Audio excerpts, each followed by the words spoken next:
pag inaantok ka, wag mo nang pilitin. Yung pagbababay niya, that time na pupunta lang dapat siya ng abroad, yun talaga yung last babay pala talaga.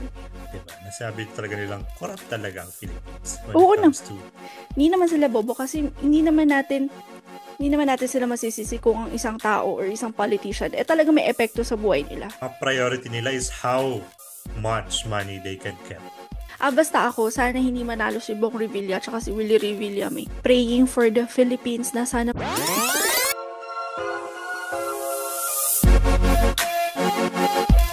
Good day, everyone. Welcome to our new episode of the Group Chat Podcast with ABC, the show that talks about life, friendship, and everything nice. I am A, the mysterious brother of all. This is the explicit Bessie.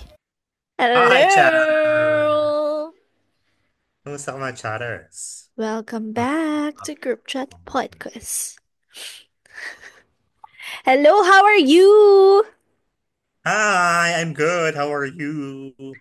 Well, I'm better than last week. Uh-huh. That's good. How about you? I'm better than last week as well. Wow. Everything's fine now. Everything is working well. Wow. Well, Well, Englishero. congratulations to us. Congratulations to us. Okay. So what's new with you?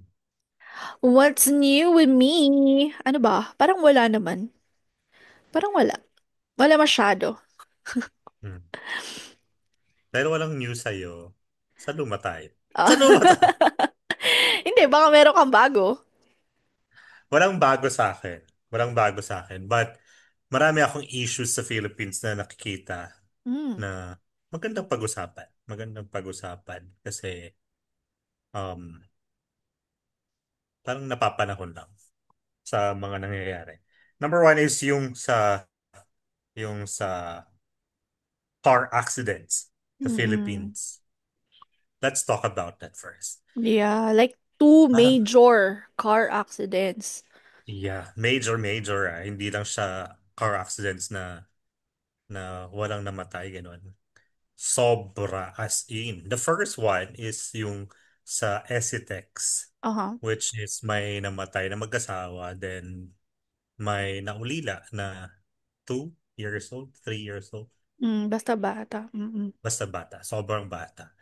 Grabe yung incident na yun because ano lang parang that was during Lenten season, Mm-mm. diba? That was Daming during nasa Lenten. biyahe. Maraming nasa biyahe. And nangyari yun because inaantok yung driver ng bus. Like, nakaidlip na siya. Hindi lang siya inaantok. Like, nakaidlip daw siya. Nakaidlip na siya. Oo.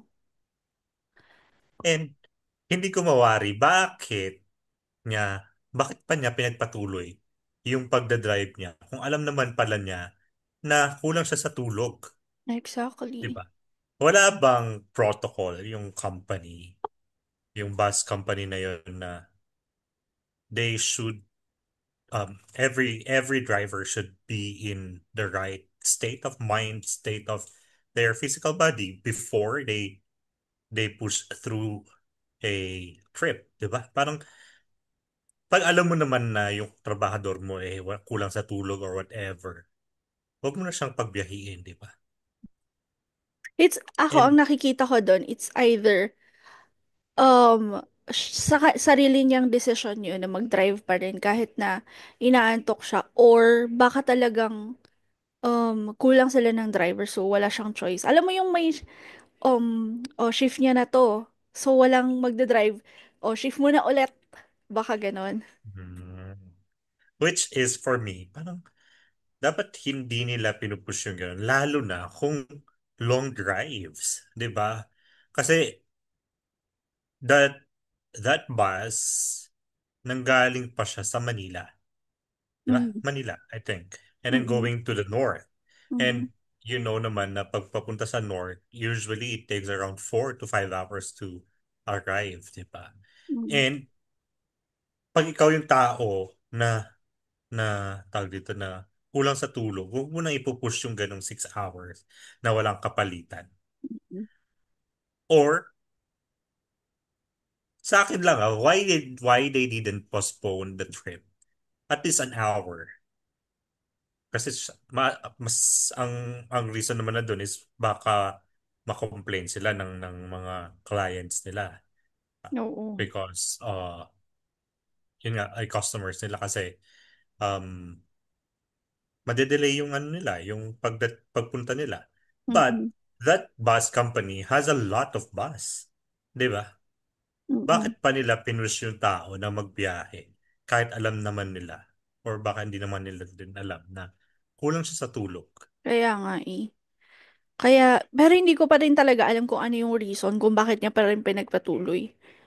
Kung Mm. pinayagan ng company yun, talagang liable ang company. Pero kung pinayagan siya pero kung sarili niyang, ano yun, o decision nga, kasalanan niya. Talaga. Alam mo yun? Kasi minsan Well, parang, actually, ano eh, decision mo yun kasi ayaw mong mag-skip ng work para may sahod ka, para may pera ka. mm. 'Di ba? Paring ganun din yung yung reason niya kung ba't niya pa rin pinagpatuloy. Pero 'di ba may conductor? Like hindi ba chine-check ng conductor 'yun? Like okay ka ba dyan? Gising ba yung driver ganun? Kasi pag may long drive kaming family, ako yung hindi natutulog kahit nagwagol yung mata ko. Mini-make sure ko na hindi ako tulog kasi gusto ko lagi chine-check yung driver kung gising. Tapos lagi kong dinadaldal. Yun yung trabaho ko. Parang feeling ko, dapat ganun din, di ba? Yung isa sa mga work ng konduktor. Oo, i-check yung driver. But we also don't know kung ano naman ginagawa rin ng conductor during that time, 'di ba? Baka naman nag-check siya ng mga pasaheros or baka tulog din siya. Hindi, Kaya nasa inantok ano na din yung sila nun driver. eh. Toll gate na yun eh. Usually Toll pag toll gate na gate, nga. di na naglalakad yung di ba wala ng mga new pasahero. Parang yun na yung time na nagtatambay siya. Di ba? So baka nakatulog din siya.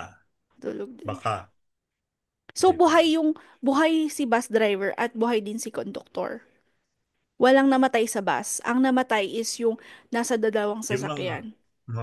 na basta 10 silang namatay eh. 10 silang namatay doon. Kasi if you Pero will yung look at the CCTV, kasi yung may CCTV ako napanood, medyo malayo. Parang hindi mo makikita yung dalawang sasakyan sa likod ng truck. Kaya mm, parang akala mo talagang ang nabangga lang niya is yung truck. Yun pala may yung dalawa truck. pala dun sa loob. So pit-pit And talaga kasi sobrang ang lapit niya. tipid. Oo. Oh. So talagang yung incident na yun, hina-highlight yung fatigue or yung pagod ng mga drivers. Which is for me, cause my father is a driver. Yun din naman yung sinasabi namin sa kanya na pag inaantok ka, wag mo nang pilitin kasi hindi hindi maibabalik yung buhay na mawawala kung Exactly. nakatulog ka. Yung pera madali lang naman kitain, sabi. Yun yung lagi namin sinasabi. And nakikinig naman siya. Natutulog din naman siya sa tabi ng kalsada Mm-mm, or that's better. wherever he wants. Kasi Kapag ganoon naman na-feel kasi. mo na.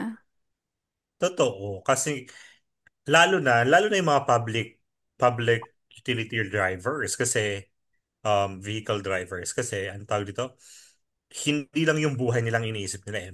May buhay pa silang ibang kailangang pangalagaan during their trip. Lalo na siya kasi driver siya ng bus. So that means around 40 packs to 50 packs ang kailangan niyang tuunan ng pansin during that time para ma-make sure lang na hindi sila tawag dito, ma-aksidente.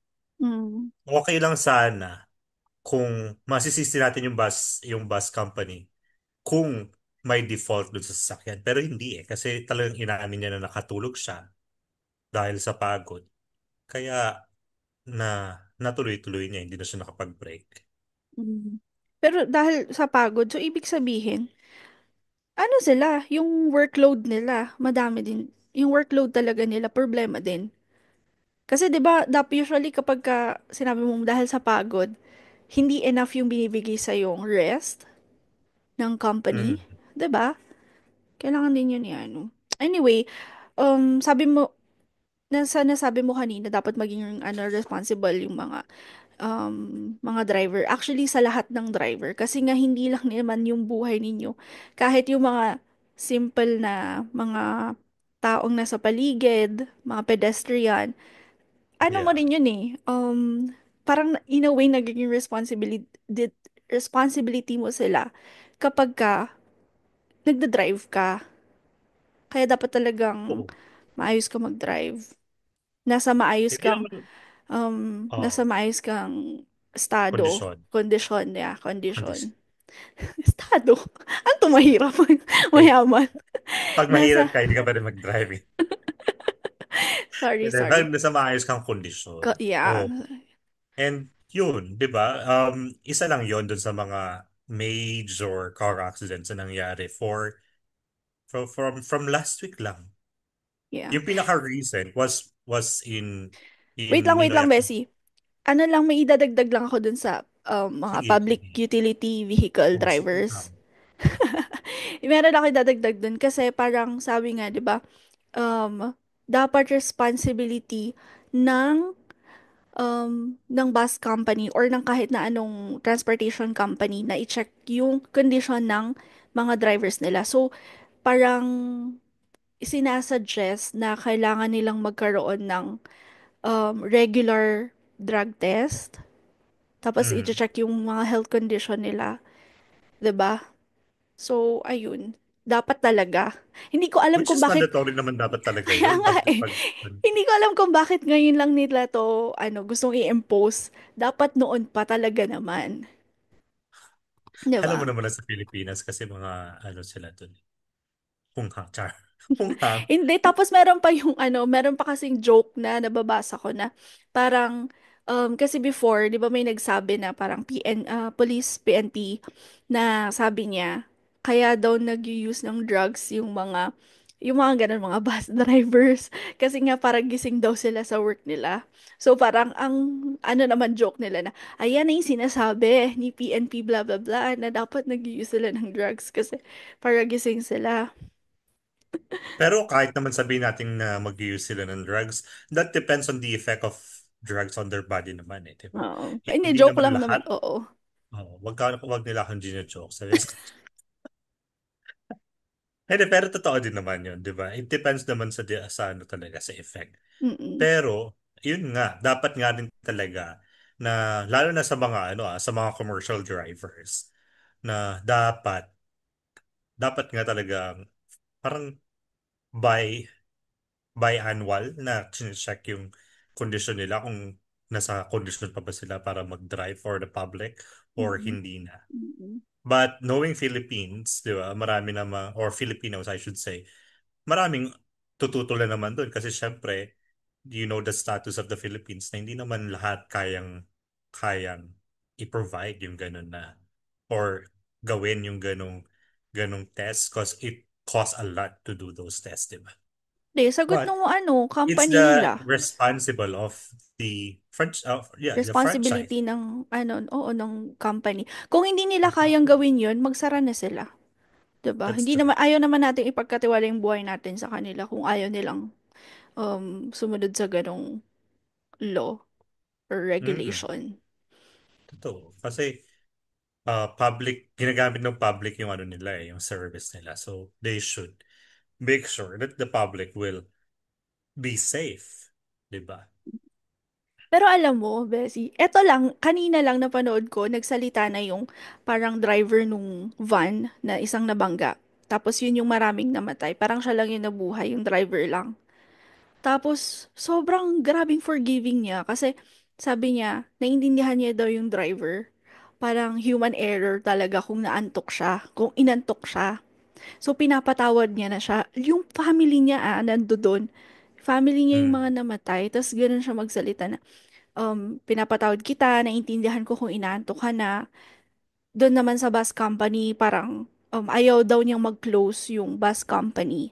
Kasi marami ang nakadepende sa kanila na pamilya. Syempre, yung mga ibang drivers, maapektuhan sila, ganun. So, ayaw niya mag-close. Pero kailangan lang nilang, para maging strict sa mga bus drivers nila. And, yun nga, magkaroon ng, yun yung mga sinasabi na test every yung regular test. Ganun. Sobrang bait niya. Sabi, parang hindi namatayan. Halos lahat ng pamilya niya kasama niya dun. Well, we cannot speak on his behalf naman. Kasi syempre, maybe he's really forgiving or maybe he was given something, di ba? Parang may, Kasi hindi, parang we may really don't know. church, ano sila, di ba? Parang nakita ko, Ah, may, yeah. Oo, sila pala yun.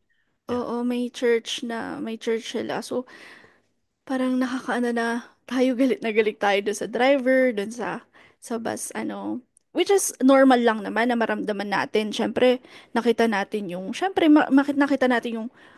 nag-alala tayo dun sa magiging future ng bata na nawala ng parents, 'di ba? So parang normal lang yun. Pero to hear him say that, parang okay, ipagpasa Diyos na lang talaga sa lahat.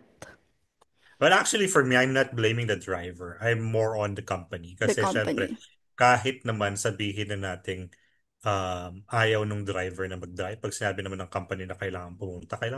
Kasi syempre, sahod mo yun, di ba? There is, meron at merong masasabi yung company sa'yo na masama kung hindi mo sila susundin. And, di ba? So, it's the company's fault for me. It's not the driver. Kasi syempre, kahit sabihin natin 6 hours lang yan, kung alam naman nating walang pahinga yung tao, bakit ba natin sa pipilitin mag-drive? Just for the sake na may kikitain ka, di ba? Basta sana maayos yung investigation, at para sa akin dapat lang talaga na may managot. And kung sino man yung lumabas na kailangan managot, kailangan managot. That's true. Ayun. And going back to the other incident was in NAIA Terminal 1. Yun Mm-mm. naman, it's really the driver's fault. It's really the driver's fault. Kaya wala nang sisisihing iba doon, kundi siya lang. Pero kasi ang sinasabi niya, um, parang parang aatras na daw sana siya. But biglang may umano daw sa likod niya. But in the video, wala naman. Parang may umano daw may sakyan daw na dadaan sa ano niya. So, kinabahan siya. Then, ang natapakan niya, instead of preno, ang natapakan niya is yung gear. Ako naman, tinanong And, ko yan sa ano, kapatid ko. Sabi ko, "Ah, ano ba, kasi makikita mo yung video, yung katabi niya, parang medyo galaw-galaw. Medyo nag-atras sa bante rin eh. Sabi ko sa kanya, pwede ba yun yung feeling niya siya yung gumagalaw? Ganon. Kasi parang, baka daw, may mga nagsasabi na baka feeling niya siya na yung gumagalaw. Kaya siya nagpanik. Kasi parang ang statement niya is may gumalaw sa harap or sa likod niya.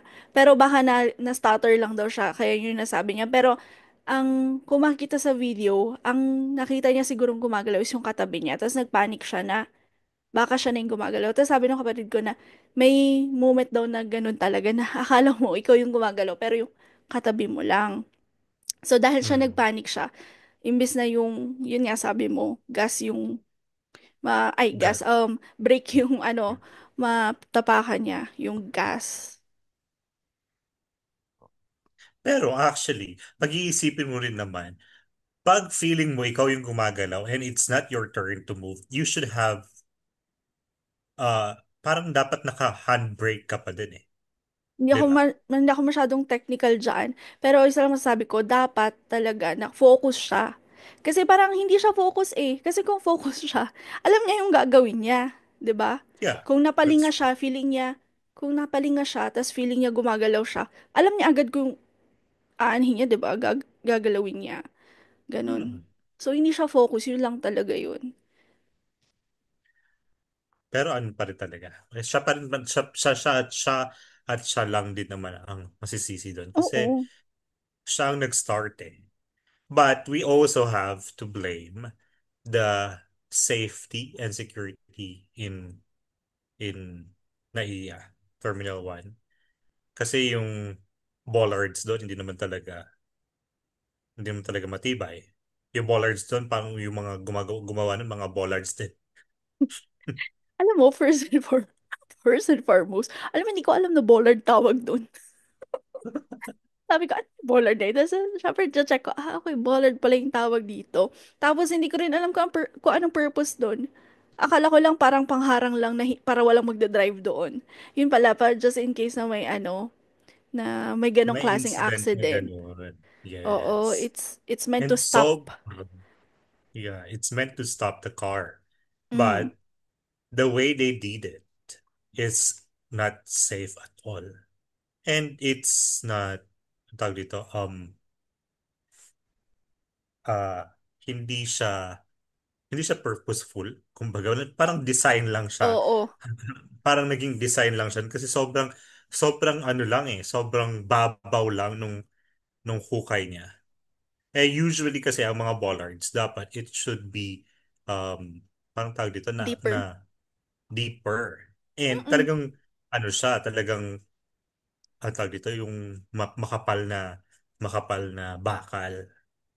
Or semento. Kasi ang nakikita ko Or dito, semento, yeah.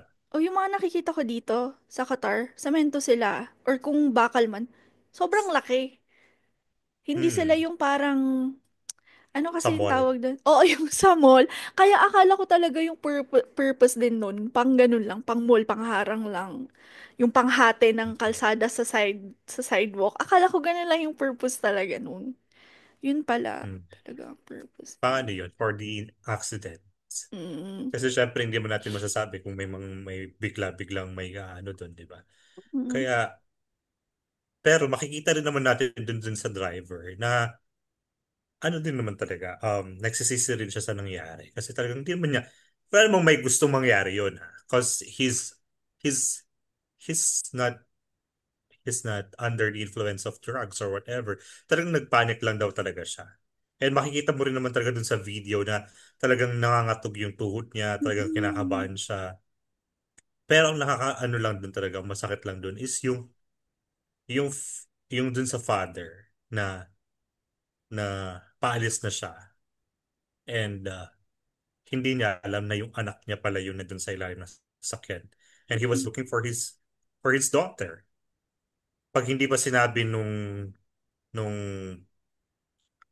nung tawag dito nung mga rescuers na yung anak niya yun nandun sa sasakyan, hindi niya alam. Hindi daw nila alam. Hindi daw alam ng mga rescuers. Siya daw Pero yung nakakita. rescuers na nagturo, Sabi niya parang hindi. may nagturo sa kanya eh. Kasi may nakita akong video na tumatakbo siya. Parang siguro hinahanap niya yung anak niya. Tumatakbo siya papunta dun sa ambulance. Tapos may tumawag sa kanya na tinuturo yung batang nandun sa ilalim ng Mm. sasakyan. Kasi daw that time, kachat daw niya yung asawa niya.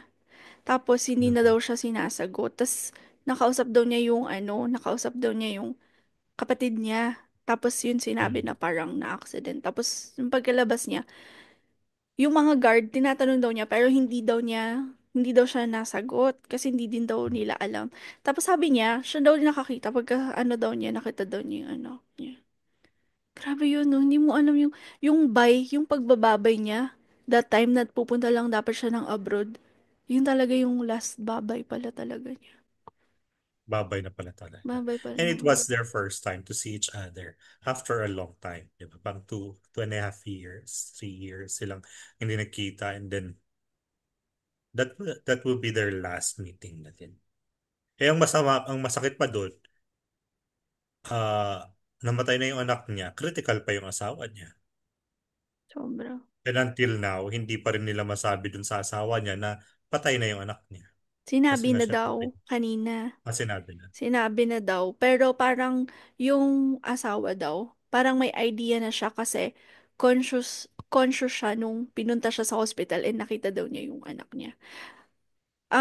Pero may idea lang pero parang hindi kino-confirm sa kanya. Pero nung kinonfirm na sa kanya, ayun, parang hindi pa naman alam kung ano yung initial reaction niya pero kinonfirm na sa kanya. Sobrang, Ang sakit lang dun sa sobrang part ng sakit tatay. talaga. Kasi syempre, you were, parang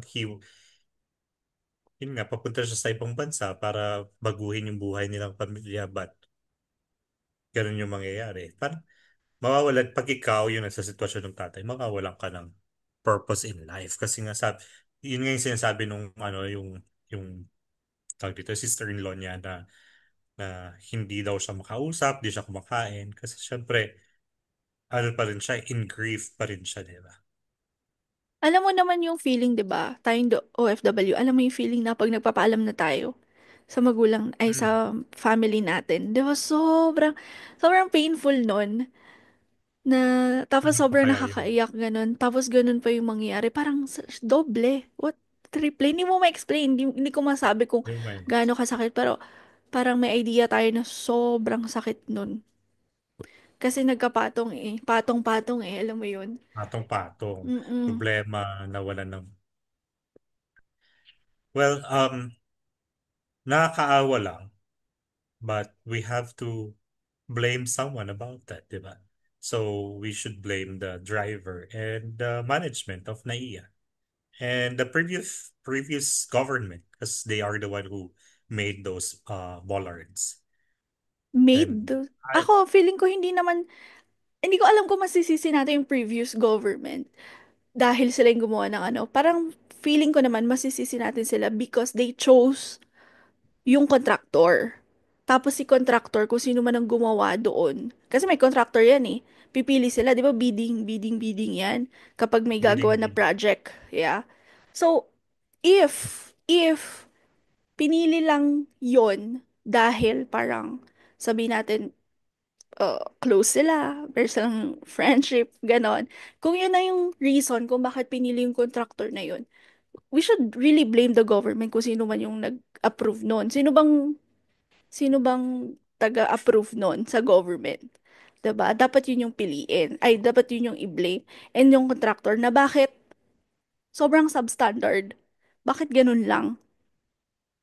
Tapos yung, well, syempre, yung NAIA, bakit sila pumayag na ganun lang? 'Di ba, ang NAIA, kailan lang ba sila naging ano, private private? last year, Recent lang, 'di ba? last year now. Last year lang. So, sino yung previous owner? Government. Government Government. O, sino ang in charge doon sa NAIA na sector? transportation. Mm. So, sila ang dapat sisihin. 'Di ba? Yeah, that's why I said government. Kasi sila Yeah. they are part of the government. Yes. And they were the ones who chose that contractor. And that contractor opened their company same year as the previous government started. After that, wala na silang project. Sino bang contractor? Ano kasi pangalan? Nakalimutan ko yung pangalan ng contractor na yun. But it's not a famous one. They don't have any projects at all. Wow. And So, pwede pala mag-apply sa government kung nang pipitsugin ka lang. Seryoso? yeah, wala na. If you will find their profile in Facebook, wala na sila. Wala na sila. Who are your reference? Nakita ko yun sa ano eh. Wait, search natin. Okay, anyway, while searching for that, Anyway, while searching for that, yun nga, 'di ba? So we should blame tatlo pala. Tatlo. The NAIA, the driver, and the the the government. Kasi syempre sila yung gumawa nun eh. Sila yung tatlong reason why it resulted in the deaths of the 5-year-old girl and yung isa pang lalaki na 29 years old. oh my OFW lang gosh, yata siya. hindi siya OFW. Ano siya? Traveler lang. Oo, nagta-travel lang siya. Ano siya? Nagwo-work siya sa, parang nagpa-publish ng mga books. Tapos, Hmm. pupunta siya sa Dubai to have a business Ah, meeting sa mga, meeting. Yeah, yeah. oo, That's sa right. mga schools doon. Para sa mga book. Oh my gosh, nagulat ako si Tugade yung in charge. Oh my God, I like him. I like Tugade. Oh my gosh, I like him. Okay yung mga ano niya. So, siya ang in charge and Siya in charge. siya But yung, he's not the one. yeah, Yeah. siya yung in Siya yung charge. nag-approve. Oo, siya yung in charge. Kasi siya yung, sabi mo, sa government. So, siya yung in charge. And siya yung ina-investigate ngayon kung bakit niya in-approve. Diba? Alam mo naman na that's why a lot of Filipinos or a lot of negative comments about the government or how bad the government in the Philippines is.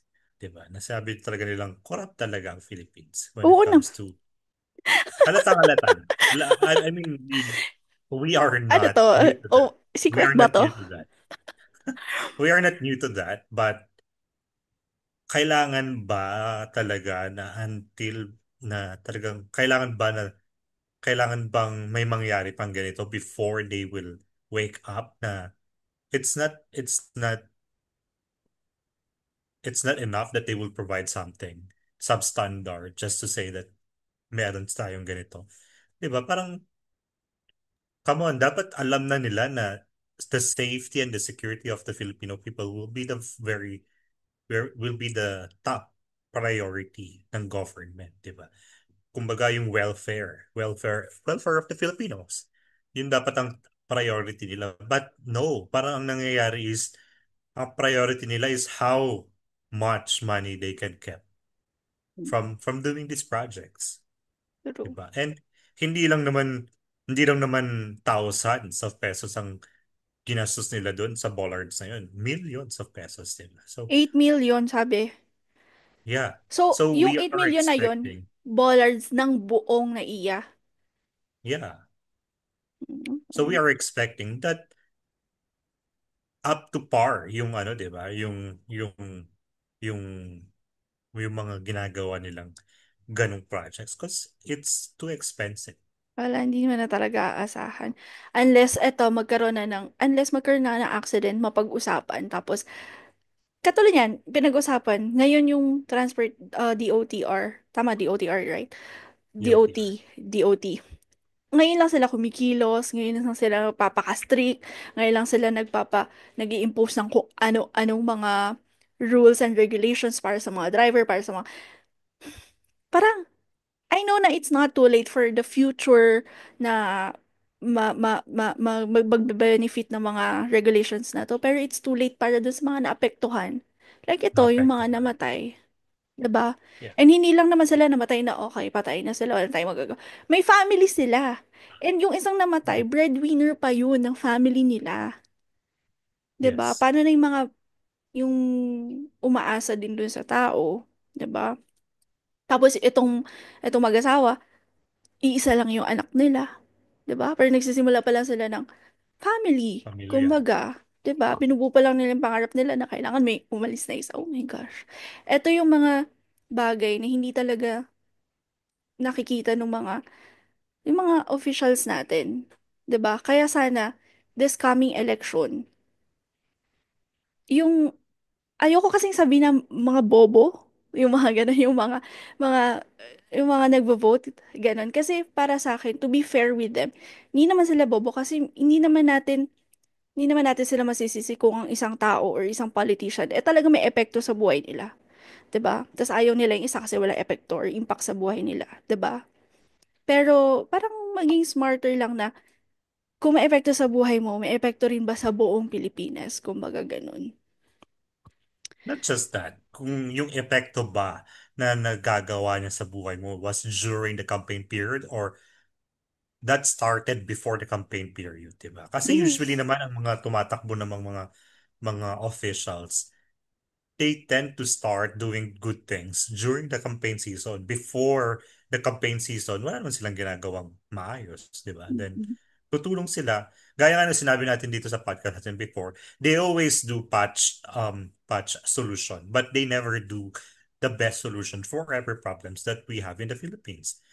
That's why gusto ko lang sabihin dun sa mga voters dyan sa Philippines na napapanood din naman mapopost to during the election, I Mhm. guess so, Yeah. na dapat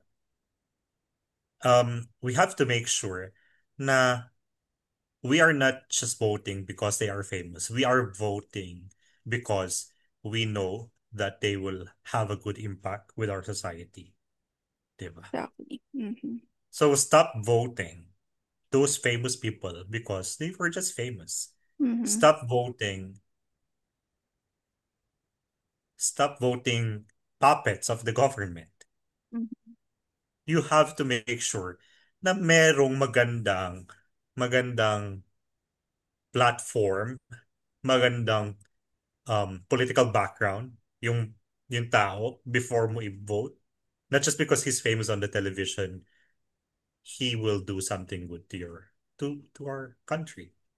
Di ba? Hindi naman natin alam eh. Kasi most of the famous people, hindi ko naman nila lahat, but most of the famous people in the Philippines who run for the government were just used by the government to help them gather more funds to corrupt the Philippines. Di ba? Hindi ko nila lahat, but that's how I see them. Mm. So, you have to make sure na mag-vote tayo ng maayos. Mm. Di ba? From tragic, we go to Napapanahon politics. eh, sabi mo napapanahon.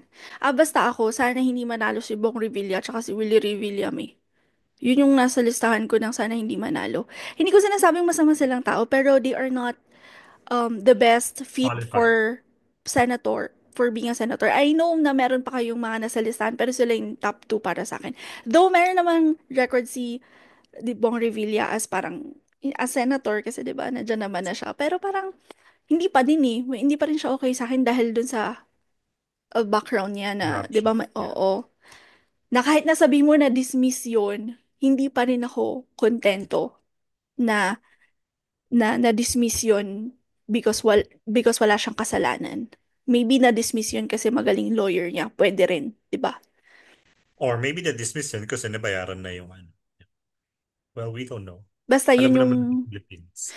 sinasabi ko. It's all Kung mapagbigay politics. sila, okay, mapagbigay. Pero hindi sila yung best fit for senator. Ganun. Yeah. Yun Ano lang naman yung para gagawin ni sa Willie akin. William eh? Pag may nagreklamo, bigyan ng jacket, 5,000 yan. Ganun. Wag mo na ako pagtawanan. Baka wala lang kasi parang ang sobrang nakakatawa lang yung wala siyang platform. And tayo yung magsasabi ko ano yung gagawin niya Di sa ba? Senado. Yeah, Oo. So it's parang nonsense. It's hindi siya yung best fit para useless. doon. Yeah. Noon time show na lang siya or ano, yung show niya, ganun. Mas marami pa siyang matutulungan doon. And gaya nga nung sabi ko dito before that if they really want to help other people, they can help in another way. They don't have to run for the government or any government position to help other people. Mm-mm. Because helping other people, it should be parang galing sa puso mo eh. If you will run if you will run for a position in the government, it means that you will use the money of the people. I mean the Filipino people to help other people. Then that's not helping. It's like you were just giving the share of this particular person in the taxes that we are paying. And Diba? sabi nga nila, kung mag-run ka ng Senado and ang help na tinutukoy mo is ayuda, hindi yun pang Senado kasi ang Senado gagawa ng batas dyan. Yun ang Yeah. kailangan natin sa Senado, gagawa ng batas. Na batas na hindi lang pang decoration mo as a senator kasi may mga ganun din na yung parang ito na lang yung nag-iisa at natatanging batas na ginawa niya. Pero ang may impact lang doon ay kokonting tao. Para lang may masabi siya na, oh, ito yung batas na ginawa ko. Hindi ko sinasabing si Bam Aquino to ha, pero